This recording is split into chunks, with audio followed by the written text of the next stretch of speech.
Titus County, a new manufacturing facility, is expected to bring new opportunities.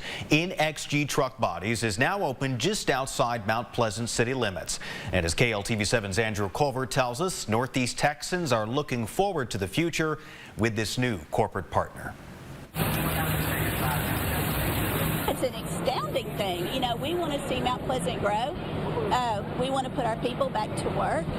Mount Pleasant City Council member Kelly Redfern says Mount Pleasant once had 3 large companies to put people to work. These companies included Texas Utilities, Dorchester Refining, and Lone Star Steel.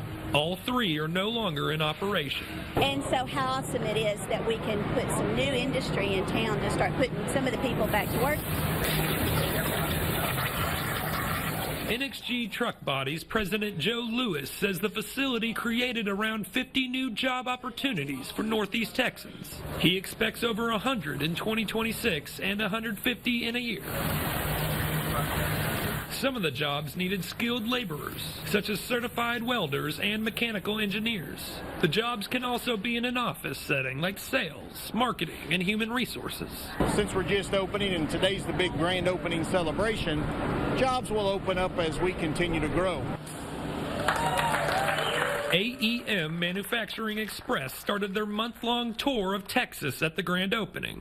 They came to honor the men and women who work in equipment manufacturing.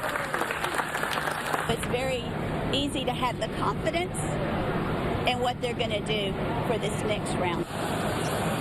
Andrew Culver, KLTV7 News. And that new facility cost $20 million, funded by an investment